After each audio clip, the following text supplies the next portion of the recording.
The crew of the Eclipse stood frozen, staring at the two alien factions that had appeared before them. The shimmering forms of the Vorthon and the shadowy figures of the Kaleth loomed large, their presence overwhelming. Captain Daniel Carter felt the weight of responsibility pressing down on him. This was not just a mission anymore. It was a moment that could shape humanity's future. He knew he had to act carefully. The Vorthon spoke again, their voice echoing through the ship like a ripple in water. "Your kind is insignificant," they said. "You do not belong here. Leave now, or you will regret your intrusion." Their words were calm, but there was an edge to them, a warning that left no room for doubt. Before Carter could respond, the Kaleth stepped forward, their dark forms shifting slightly as if alive. One of them raised a hand, and a deep, resonant voice filled the air. "Do not listen to them," the Kaleth said. "They see only weakness in you, but we see potential. Join us, and we will share secrets beyond your comprehension." The contrast between the two groups was striking. The Vorthon exuded an aura of superiority, dismissing humanity as irrelevant insects. The Kaleth, on the other hand, seemed eager to use Earth's arrival to their advantage, offering knowledge and power in exchange for loyalty. It was a dangerous game, and the humans were caught right in the middle. Carter turned to his crew, seeking guidance. Lieutenant Laura Bennett, who had been monitoring the situation from the security station, spoke first. "We can't trust either of them," she said firmly. "They're both playing us, trying to manipulate us for their own gain. If we take sides, we risk making enemies of the other faction, and that could mean disaster for Earth." Dr. Emily Grant, whose voice came through the communication link from Earth, agreed with Bennett. "This isn't about picking winners," she said. "It's about understanding why they're fighting and finding a way to stop it. We have to be careful, Captain. Every move we make could escalate this conflict." But Commander Ryan Foster, a strategist recently assigned to the fleet, saw things differently. Known for his bold and sometimes reckless decisions, Foster believed hesitation would only make Earth appear weak. "If we back down now, they'll never respect us," he argued. "We've already disrupted their balance by coming here. Let's use that to our advantage. Show them we're not afraid to stand our ground." Carter listened to everyone's opinions, weighing the risks and rewards. He knew that whatever decision he made, it would have consequences far beyond what anyone could predict. After a long pause, he addressed the aliens. "We are not here to take sides," he said evenly. "We came to investigate the disturbances near Proxima Centauri. If you want us to leave, tell us why these rifts exist and how they affect the galaxy. Otherwise, we'll stay until we find answers." The Vorthon reacted with visible anger, their shimmering forms flickering like flames. "You dare challenge us?" one of them demanded. "You are nothing more than children playing with forces you cannot understand." The Kaleth, however, remained calm. "Perhaps your captain is wiser than he appears," their leader said. "Very well, human. Stay if you must, but know this, your presence here changes everything. You may think you are observers, but you are now players in a game older than your species." With those ominous words, both factions disappeared, leaving the crew of the Eclipse alone once more. The tension aboard the ship was palpable. Everyone knew they were walking a tightrope, balancing between curiosity and survival. Carter ordered the crew to continue scanning the area, hoping to gather more information about the rifts and their creators. As they worked, strange things began happening aboard the ship. Instruments malfunctioned without explanation, and crew members reported feeling disoriented, as though time itself was slipping out of sync. At one point, Dr. Grant noticed something alarming in the data streaming back to Earth. The rifts were growing larger, their energy spreading further into space. If this trend continued, it could destabilize entire star systems, including Earth's. Back on Earth, Admiral Joseph Reynolds watched the reports coming in with growing concern. He had always believed that humanity's entry into the galactic stage would be a gradual process marked by cautious exploration and diplomacy. Instead, they had stumbled headfirst into a crisis that threatened to spiral out of control. Reynolds called an emergency meeting with top military and scientific advisors to discuss the next steps. "We need to reinforce the fleet," he said. "If the rifts continue expanding, we'll need every available ship to protect Earth. But we also need to figure out how to communicate with these aliens without provoking them further." The debate raged for hours, with some arguing for immediate withdrawal and others pushing for aggressive action. In the end, Reynolds decided to send reinforcements led by Commander Foster, whose tactical expertise might prove invaluable. Foster accepted the assignment eagerly, seeing it as an opportunity to prove himself. Before departing, he addressed his team, emphasizing the importance of staying focused. "We're stepping into uncharted territory," he told them. "Stick to the plan, and we'll come out on top." Meanwhile, aboard the Eclipse, tensions continued to rise. The crew worked tirelessly, trying to make sense of the chaos around them. Dr. Grant collaborated with the ship's science officer, analyzing readings from the rifts and searching for patterns. Lieutenant Bennett kept a close eye on security, preparing her team for any possible threats. And Captain Carter struggled to maintain morale, knowing that fear and uncertainty could undermine their mission. One night, as the ship drifted near the largest rift, something extraordinary happened. A burst of energy surged through the vessel, causing lights to flicker and alarms to blare. For a brief moment, the crew experienced flashes of alternate realities, visions of Earth under attack, cities reduced to rubble, and skies filled with alien ships. Some saw futures where humanity thrived among the stars, while others witnessed apocalyptic scenarios where Earth was destroyed. When the surge subsided, the crew was left shaken. No one understood what had just occurred, but it was clear that the rifts held unimaginable power. Dr. Grant theorized that the energy bursts might be glimpses of parallel timelines, created by the constant manipulation of time and space by the Vorthan and Kalith. "This isn't just a war between two civilizations," she explained. "It's a battle over reality itself." Captain Carter realized they couldn't afford to wait any longer. Whatever the rifts were doing, it was escalating, and Earth was running out of time. He called a meeting with his senior officers to discuss their options. "We need to do something drastic," he said. "If we don't intervene, this conflict could destroy us all." Lieutenant Bennett voiced her concerns. "Intervening means taking sides, Captain. That's exactly what got us into this mess in the first place."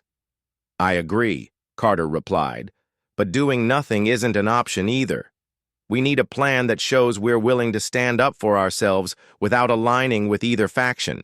Commander Foster, who had arrived with reinforcements, proposed a daring idea. "What if we amplify the instability of the rifts?" he suggested. "Force both sides to negotiate. They've spent millennia maintaining this balance. What happens when we tip the scales?" The room fell silent as everyone considered the implications. It was a risky strategy, one that could provoke retaliation from both the Vorthan and Kalith, but it might also buy humanity enough leverage to demand peace talks. After much deliberation, Carter gave the order to proceed. The crew worked quickly, modifying the ship's engines to emit pulses of energy designed to disrupt the rifts. As they prepared to execute the plan, Carter addressed his crew. "This is it," he said. "Whatever happens next, remember why we're here. We're not just representing Earth, we're fighting for its survival." With determination etched on their faces, the crew readied themselves for what lay ahead. They knew they were about to take a monumental step, one that could change the course of history. Whether it would lead to salvation or destruction remained to be seen. The plan was set in motion. Commander Ryan Foster stood at the helm of his ship, watching as Earth's fleet prepared to execute the most dangerous maneuver humanity had ever attempted. The goal was clear: amplify the instability of the rifts to force the Vorthon and Kaleth into negotiations. It was a risky gamble, but with time running out and the rifts growing larger by the hour, there seemed to be no other choice. Captain Daniel Carter gave the order from the eclipse. "All ships, begin energy pulse sequence," he said over the fleet-wide communication channel. His voice was steady, but inside, he felt the weight of what they were about to do. If this failed, Earth's fleet could be destroyed, or worse, Earth itself might become collateral damage in the escalating conflict. On each ship, engineers worked frantically to modify engines and redirect power systems. The modified pulses were designed to resonate with the rifts, amplifying their chaotic energy. As the first wave of pulses surged outward, the crew aboard the Eclipse braced for the unknown. Instruments flickered wildly, and the ship shuddered under the strain. Outside, the rifts began to expand, glowing brighter and more unstable than ever before. At first, nothing seemed to happen. Then, without warning, the rifts erupted in a cascade of energy that rippled across space. Time itself appeared to distort, bending and twisting like water disturbed by a stone. Alarms blared throughout the fleet as gravitational forces pulled at the ships, threatening to tear them apart. Lieutenant Laura Bennett shouted orders from her station, trying to keep everyone focused despite the chaos. "Stabilize the thrusters! Compensate for the gravitational shifts!" Dr. Emily Grant, monitoring the situation from Earth, watched in horror as the data streamed in. The rifts were spiraling out of control, creating unpredictable surges of temporal energy. She feared that the entire region of space might collapse into a singularity, swallowing everything, including Earth's fleet. "They're pushing too hard," she muttered to herself. "This wasn't supposed to happen."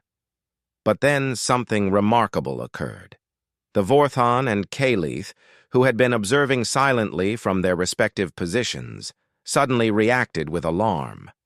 For centuries, they had maintained a delicate balance in their war, using the rifts as tools to manipulate time and space. Now humanity's interference had disrupted that equilibrium, forcing both factions to confront the possibility of mutual destruction.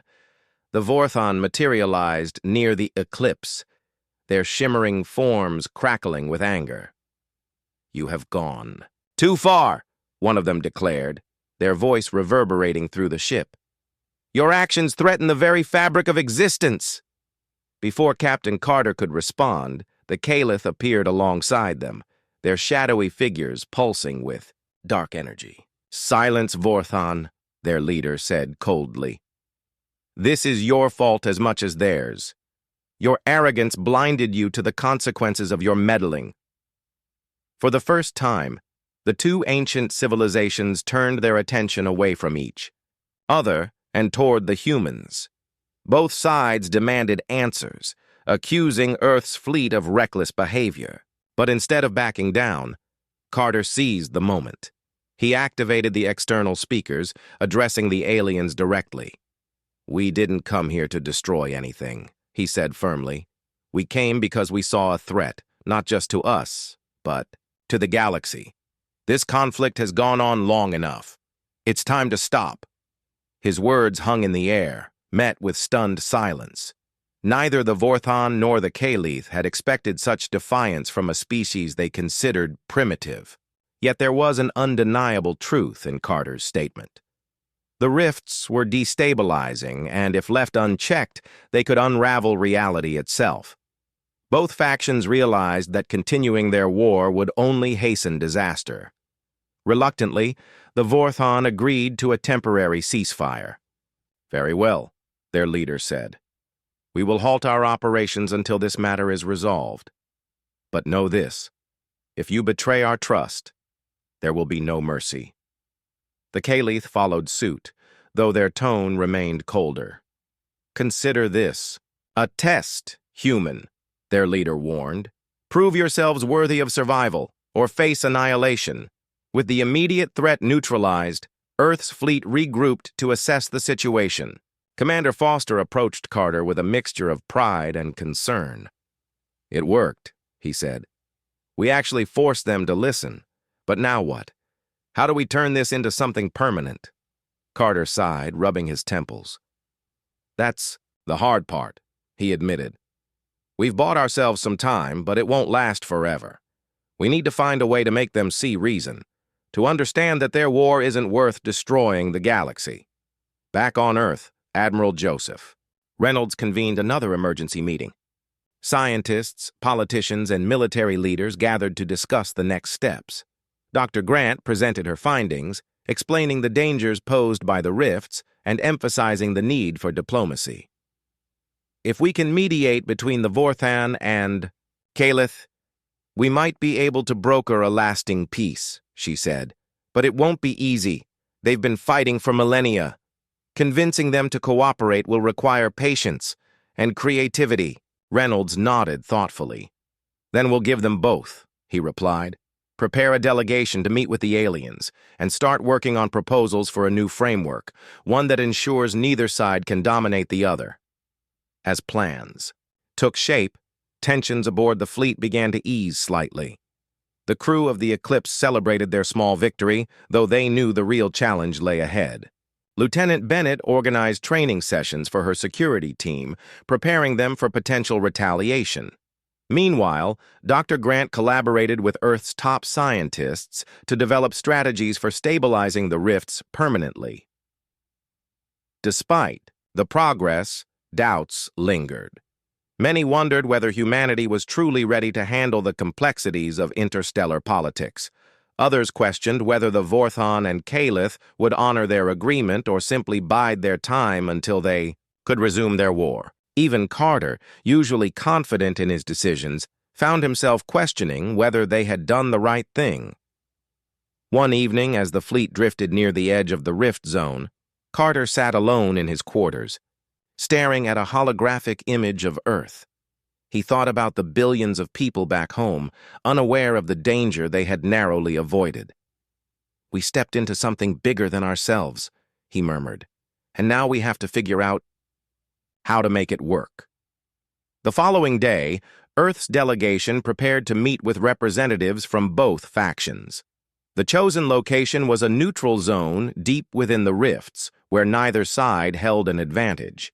Captain Carter led the team, accompanied by Dr. Grant, Commander Foster, and Lieutenant Bennett. As they approached the designated coordinates, they couldn't help but feel a mix of excitement and dread. When they arrived, the Vorthan and Kalith were already waiting. Their forms shimmered and shifted uneasily, a sign of their reluctance to cooperate. Carter stepped forward, holding up a tablet displaying Earth's proposal. "This outlines a framework for coexistence," he explained. "It includes measures to stabilize the rifts and prevent future conflicts. Both sides will have equal input, ensuring neither gains an unfair advantage." The Vorthan studied the proposal carefully, their expressions unreadable. After a long pause, their leader spoke. "It is acceptable," they said hesitantly, "but any breach of these terms will not be tolerated." The Kalith nodded in agreement, though their tone remained skeptical. "We will abide by this arrangement for now," their leader said. "But remember, human, we are watching." With the agreement in place, Earth's fleet returned home, hailed as heroes despite the uncertainty of their success. Back on Earth, celebrations erupted, though many leaders cautioned against complacency. Humanity had taken its first step onto the galactic stage, proving that even the smallest players could influence the course of history. But the road ahead would be fraught with challenges, and the rifts served as a constant reminder of the stakes involved. Far away, deep within the swirling chaos of the rifts, faint whispers echoed, a reminder that the Vorthan and Kalith were still watching, waiting for the next move in this endless game. The Concordance's ultimatum hung over Earth like a storm cloud, dark and unrelenting. Humanity had been given a choice: surrender those responsible for the attack on the Veylands, dismantle its military capabilities, and submit to oversight or face annihilation. For days, the world teetered on the edge of chaos as leaders debated what to do. Some argued that compliance was the only way to survive, while others believed resistance was the only path to freedom. The divide between these factions grew wider, with each passing hour. General Matthew Hayes stood at the center of the resistance. A man driven by conviction, and perhaps pride, he refused to bow to the demands of an alien alliance he viewed as tyrannical. "We won't let them dictate our future," he declared during a closed-door meeting with his loyal officers. "If we give in now, we'll lose everything: our independence, our dignity, our very identity. We have to fight." Hayes's words resonated with many, especially those who feared the unknown. His rhetoric painted the Concordants as oppressors, invaders bent on stripping humanity of its sovereignty. He rallied troops, stockpiling weapons and preparing for a final stand. Secret facilities hidden beneath mountains and deserts buzzed with activity as engineers worked around the clock to develop new technologies capable of challenging the Concordants' superior firepower. It was a desperate gamble, but Hayes believed it was humanity's only chance. Meanwhile, ordinary citizens took to the streets in unprecedented numbers. Inspired by Dr. Laura Bennett's message of peace, millions marched in cities around the world, demanding disarmament and reconciliation. They carried banners with messages like "Choose peace" and "No more war," their voices echoing through empty squares and crowded avenues. Families joined together, holding hands and singing songs of unity. Even children participated, drawing pictures of humans and aliens standing side by side. Commander Alex Carter watched these events unfold with a mixture of hope and dread. He knew that time was running out. Each day brought humanity closer to disaster. Yet he couldn't ignore the growing movement for peace. People were waking up, realizing that war would only lead to destruction. Slowly, governments began to feel the pressure. Some leaders wavered, reconsidering their stance on compliance. Others dug in their heels, doubling down on resistance. Laura continued her efforts to promote understanding, traveling across the globe to speak with anyone who would listen. She shared stories of the Veylands, emphasizing their peaceful nature and willingness to help humanity. Her words struck a chord with many, inspiring people to question the fear-mongering narratives pushed by Hayes and his supporters. "We've made mistakes," she said during one speech, "but we can learn from them. We can choose a better path, not just for ourselves, but for future generations." Despite her efforts, tensions remained high. Protests turned violent in some areas as pro-war and pro-peace factions clashed. Streets became battlegrounds, littered with broken glass and smoke from tear gas. Hospitals overflowed with the injured, and news outlets broadcast images of chaos and despair. The world felt like it was falling apart, torn between two opposing visions of the future. As the deadline approached, Hayes finalized his plans for a last-ditch assault on the Concordance fleet. He believed that surprise and determination could turn the tide in humanity's favor. Under the cover of darkness, dozens of ships launched into space, armed with experimental weapons designed to penetrate alien defenses. The operation was risky, bordering on suicidal, but Hayes was willing to sacrifice everything for victory. Carter learned of the attack just moments before it began. He tried to intervene, contacting Hayes directly to plead with him to stand down. "This isn't bravery, it's madness," Carter said over a secure channel. "You're condemning billions of lives because of your pride." Hayes listened, silently, his expression unreadable. When he finally responded, his voice was cold and resolute. "History will judge me, not you," he said before cutting the connection. The assault unfolded quickly, but it ended even faster. The Concordance fleet responded with overwhelming force, obliterating Hayes's ships in minutes. Explosions lit, up the night sky as humanity's hopes for resistance burned away. Back on Earth, people watched in horror as live footage of the battle spread across news networks. The reality of defeat sank in, leaving behind a hollow silence.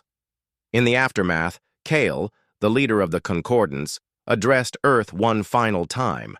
His voice echoed across every frequency, calm yet firm. "Your actions have tested us," he said, "and you have failed. Yet we see potential in your kind. Prove yourselves worthy, and perhaps one day you may join us. Until then, remember this lesson." Hayes was captured shortly after the failed attack. He was brought before the Concordance, where he faced judgment for his crimes. Though defiant to the end, there was no denying the consequences of his choices. Images of him standing alone, surrounded by towering alien figures, served as a stark reminder of humanity's hubris. Back on Earth, world leaders reluctantly agreed to comply with the ultimatum.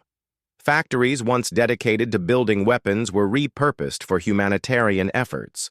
Monuments commemorating the fallen Vaylons were erected in cities around the world, serving as symbols of reconciliation. Schools introduced programs to teach children about the importance of cooperation and understanding.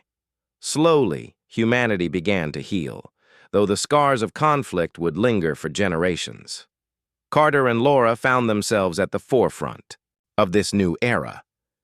They worked tirelessly to rebuild trust, not only with the Vaylons but also among humans themselves. Laura focused on education and cultural exchange, helping people overcome their fears of the unknown.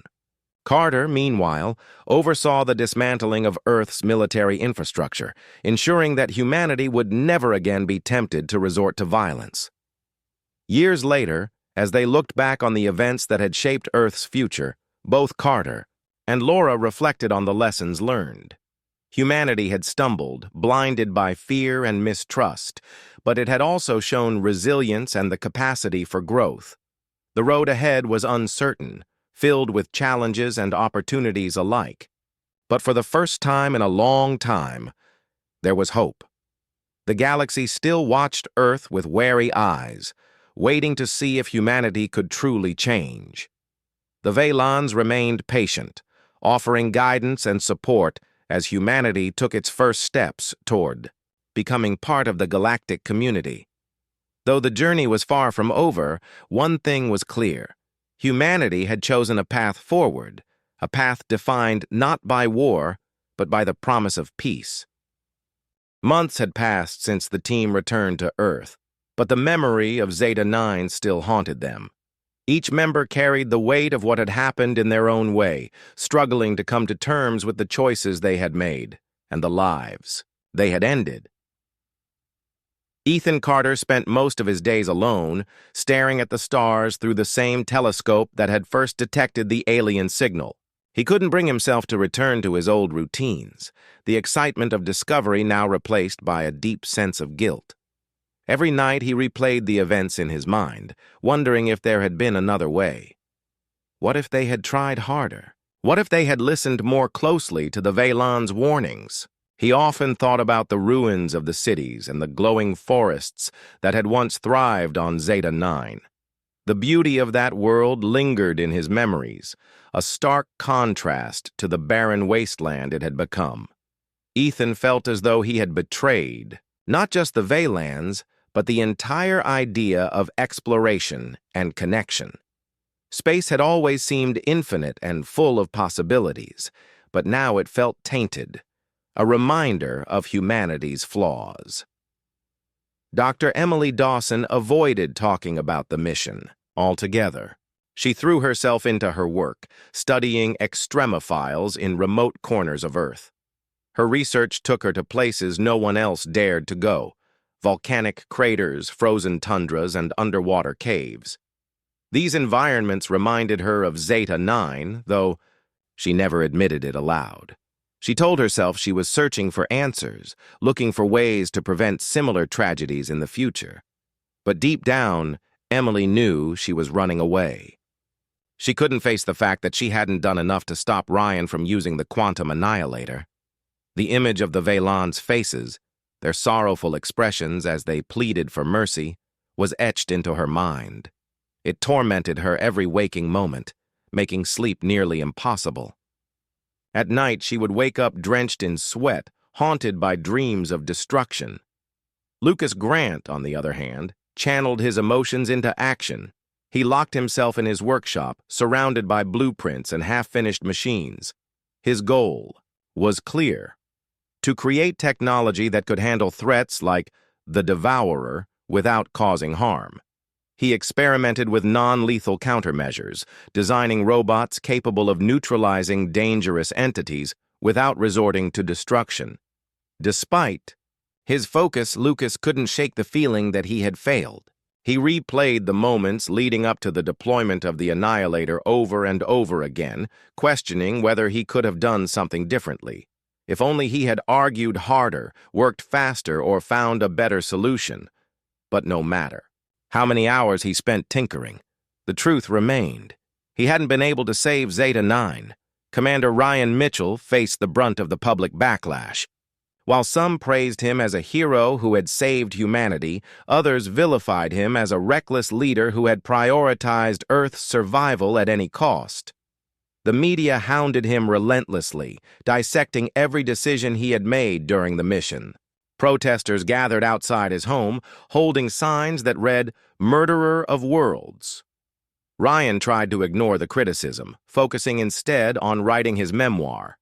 He poured his thoughts onto paper, detailing the events of the mission in painstaking detail. His goal was to ensure that humanity learned from its mistakes, even if it came too late for the Veilans.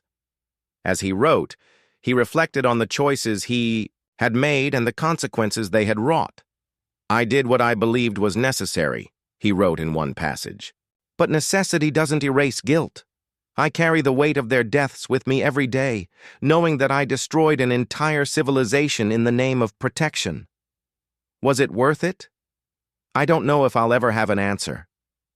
Despite his efforts to move forward, Ryan couldn't escape the nightmares. Every time he closed his eyes, he saw the faces of the Veilans, their silent pleas for help, their resigned acceptance of their fate. He wondered if they had forgiven him, or if they had cursed humanity before the end. These thoughts consumed him, leaving him hollow and weary. The controversy surrounding the mission sparked widespread debates about humanity's place in the universe. Scientists, philosophers, and politicians weighed in, offering conflicting opinions on whether humanity should continue seeking contact with extraterrestrial life.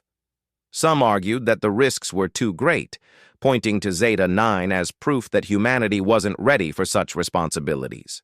Others insisted that giving up on exploration would be a betrayal of everything humanity stood for. In classrooms and lecture halls, students studied the mission as a cautionary tale. Teachers used it to spark discussions about ethics, morality, and the dangers of unchecked power.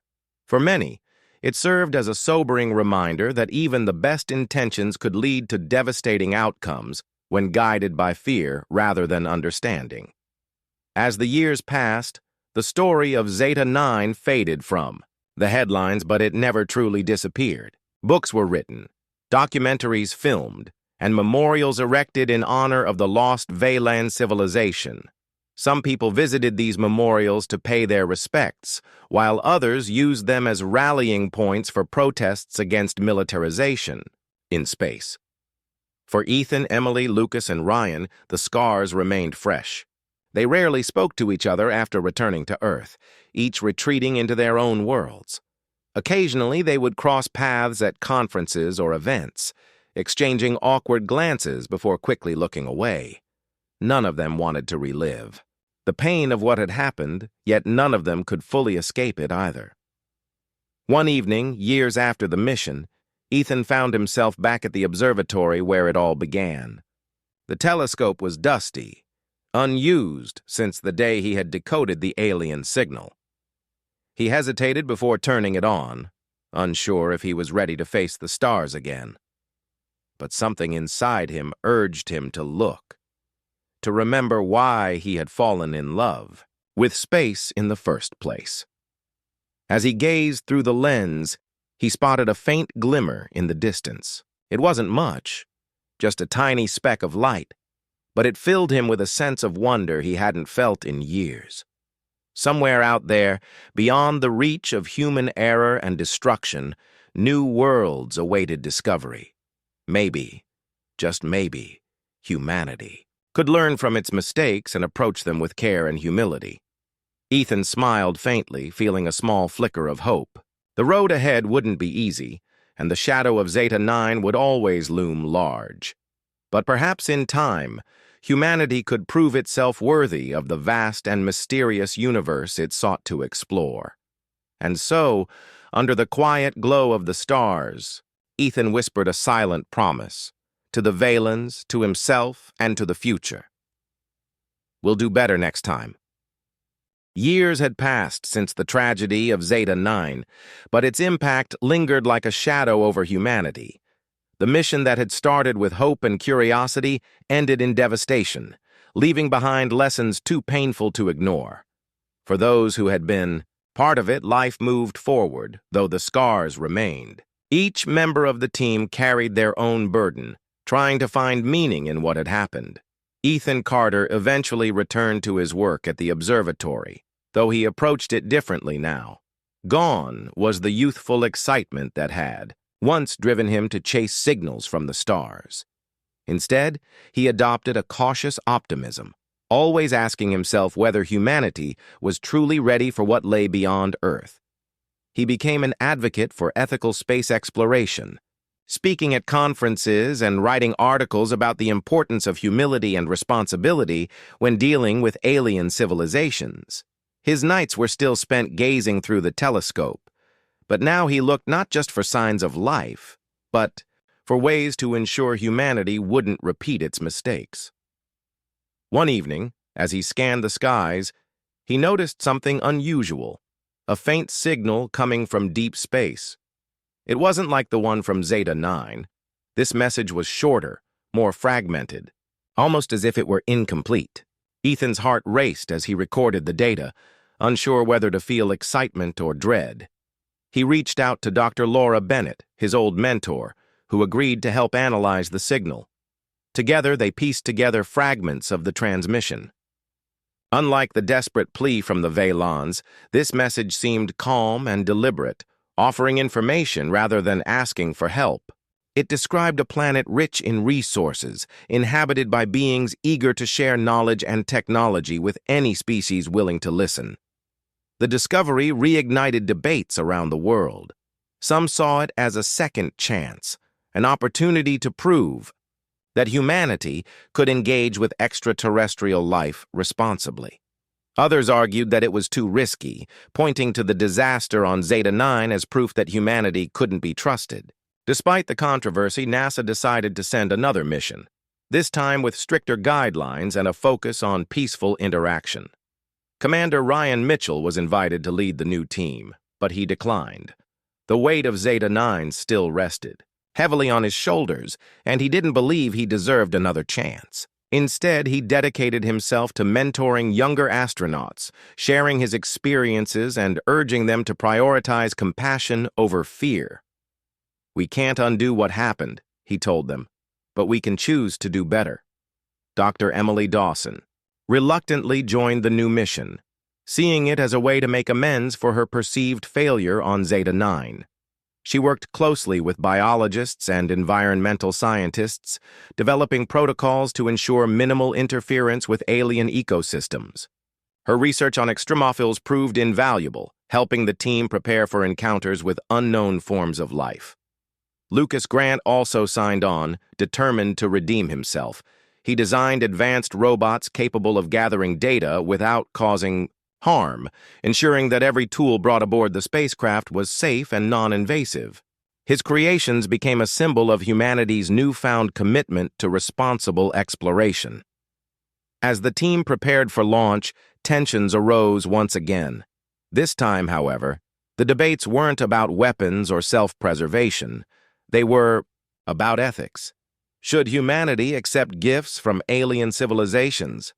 How could they ensure their presence didn't disrupt the natural balance of the planet they visited? These questions weighed heavily on everyone, but they pushed forward, determined to honor the memory of the Vahilans by doing things differently this time. The journey to the new planet, designated Epsilon 7, took longer than expected. Along the way, the team reflected on the lessons of Zeta 9, vowing to approach their mission with care and respect. They practiced scenarios involving peaceful interactions, rehearsed communication strategies, and double-checked every piece of equipment to ensure it met their strict standards. When they finally arrived, the sight of Epsilon 7 took their breath away. The planet was vibrant and alive, its surface covered in lush forests, shimmering lakes, and towering mountains. Strange creatures roamed freely, their movements graceful and unhurried. It was a stark contrast to the desolation of Zeta 9, a reminder of what could be preserved if humanity acted wisely. The inhabitants of Epsilon 7 greeted the team warmly, their telepathic voices filled with curiosity rather than fear. They introduced themselves as the Luminaries, a highly advanced civilization that valued harmony and cooperation. Unlike the Vaylans, they showed no signs of distress or urgency. Instead, they offered to share their knowledge and technology, inviting the humans to learn from them.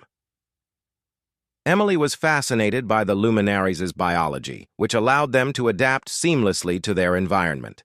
Lucas marveled at their engineering, which relied on sustainable energy sources and minimal waste. Even Ethan, who had been hesitant to trust aliens again, found himself drawn to their wisdom and kindness. But the team remained cautious, mindful of the dangers of overstepping boundaries. They asked permission before conducting experiments, shared their findings openly, and avoided making promises they couldn't keep. Their efforts earned the trust of the Luminaries, who praised them for their respect and humility. One day, during a meeting with the Luminaries' leaders, Emily asked a question that had been weighing on her mind. How do you deal with threats? To your planet? Do you ever face dangers like the Devourer? The leader paused, then replied telepathically, We have faced challenges, yes, but we believe in solving problems without destruction. Every action has consequences, and we strive to understand those consequences before acting. Fear often leads to haste, and haste leads to mistakes. His words resonated deeply with the team, reminding them of the choices they had made or failed to make on Zeta 9. They realized that the true test of intelligence wasn't just the ability to solve problems, but the willingness to do so thoughtfully and responsibly. By the time the mission ended, the team felt a renewed sense of purpose. They had forged a bond with the Luminaries, learning valuable lessons about coexistence and stewardship. When they returned to Earth, they shared their experiences, inspiring others to adopt a more thoughtful approach to space exploration. The legacy of Zeta 9 lived on, not as a story of failure, but as a turning point, a moment when humanity recognized its flaws and chose to grow. The tragedy had taught them that reaching for the stars required more than ambition. It demanded wisdom, patience, and a commitment to doing what was right, even when it was difficult. And so, under the quiet glow of the night sky, humanity began anew, stepping cautiously but confidently into the cosmos. The road ahead was uncertain, but for the first time, they walked it with open hearts and minds, ready to embrace whatever wonders and challenges awaited them. In the distant future, humanity had managed to spread across the stars. Earth was no longer the only home for humans. They had built colonies on planets far away, creating new homes among the stars. One of these colonies was called New Aurora. It was a place where people lived peacefully and worked hard to build a better life. The colony was known for its advanced technology and the way its people came together to solve problems. New Aurora was not like Earth anymore. It had tall towers made of shimmering metal that reflected the light of its sun. The fields outside the city were filled with crops grown in special domes that kept them safe from the harsh conditions of the planet. People moved around in vehicles that floated above the ground, and robots helped with daily tasks. Life there was good, but it was also fragile because the colony depended on machines and systems that needed constant care. One ordinary day, something extraordinary happened. A massive fleet of ships appeared in the sky above New Aurora. These ships were unlike anything the colonists had ever seen. They were sleek and dark, with glowing lines running along their surfaces. The ships blocked out the sun as they hovered over the city, casting long shadows on the ground below. At first, no one knew who they were or why they were there. But soon, a voice boomed through every communication device in the colony. It was the voice of Commander Vexor, leader of the Krylos Empire. His tone was cold and commanding, sending shivers down the spines of those who heard him. He announced that his empire had come to take control of New Aurora. He said the Krylos were the strongest beings in the galaxy and that resistance would be useless. If the humans did not surrender immediately, he warned, they would face destruction. Fear spread quickly among the settlers. Some ran to their homes, locking doors and shutting windows, hoping to hide from whatever might come next. Others gathered in public squares, talking loudly about what to do. Children cried, and parents tried to comfort them even though they felt scared too. No one knew how to react to such a threat. The Krylos Empire was not just another group of explorers or traders. They were conquerors, and their reputation for crushing weaker civilizations was well known. But not everyone gave in to fear. Among the colonists was a young man named Alex Carter. Alex was an engineer, someone who worked with machines and tools to build things. He spent most of his time in a workshop at the edge of the city, tinkering with gadgets and dreaming up new inventions. When he heard Commander Vexor's message, he didn't feel afraid. Instead, he felt angry and then amused. Angry because the Krylos thought they could simply walk in and take what wasn't theirs. Amused because they clearly didn't understand what humans were capable of. Alex decided to share his thoughts with his best friend, Mia Dawson. Mia was smart and quick-thinking, with a talent for planning and strategy. She worked with the colonial militia, helping organize defenses and prepare for emergencies. Though she wasn't a soldier herself, her ideas often made a big difference during drills and exercises. When Alex found her, she was standing near a window, staring up at the alien ships with a mix of awe and worry. "What do you think?" Alex asked, crossing his arms. Mia turned to look at him. "I think we're in trouble," she said honestly. "They're bigger, stronger, and probably faster than anything we've got." "Yeah, but they're also arrogant," Alex replied, with a smirk. "Did you hear that guy? Resistance is futile. Seriously? Who talks like that?" Mia couldn't help but smile a little. "Okay, so maybe they're overconfident. But arrogance doesn't change the fact that they have us outnumbered and outgunned." "True," Alex admitted, "but it does mean they're underestimating us, and that's something we can use."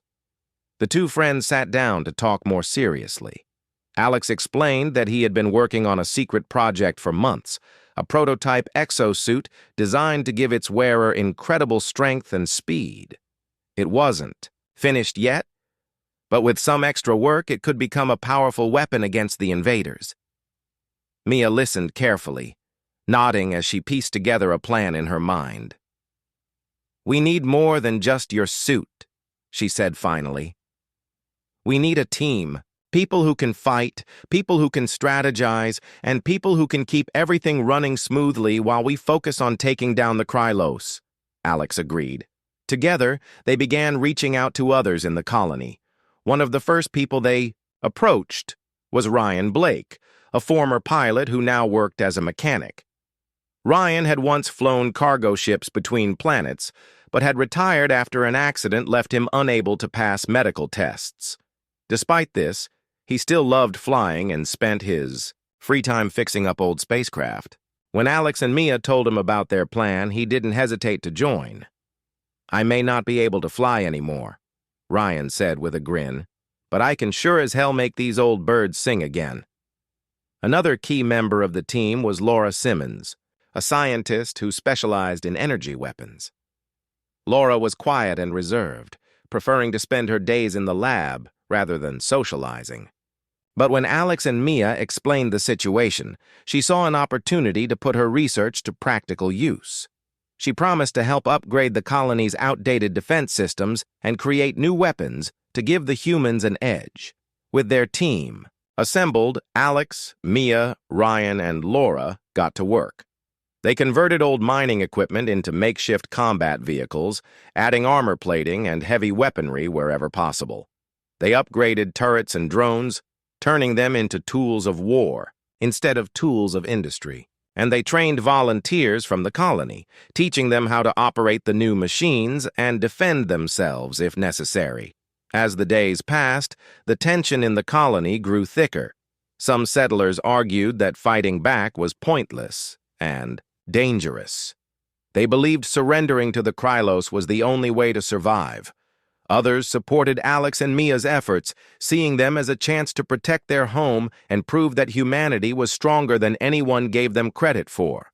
Despite the disagreements, the resistance continued preparing for battle. Alex spent long hours in his workshop, fine-tuning the exosuit he called Project Ironclad.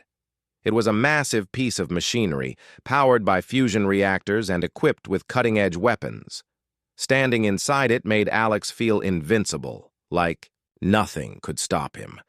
But he knew that power alone wouldn't win the war. They needed brains as much as brawn. Mia focused on strategy, studying maps of the colony and thinking about how to use the terrain to their advantage.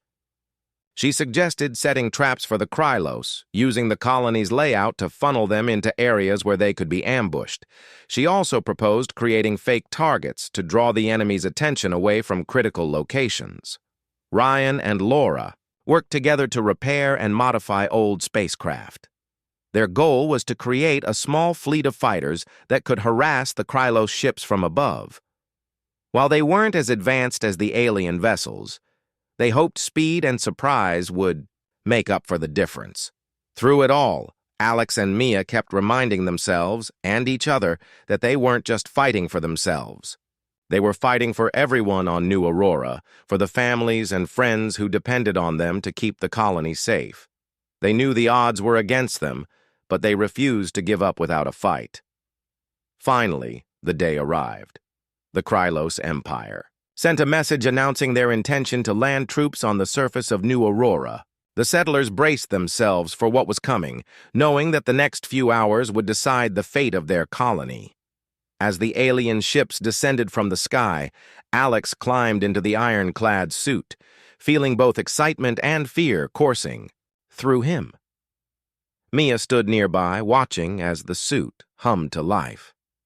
"Remember," she said firmly, "this isn't just about winning.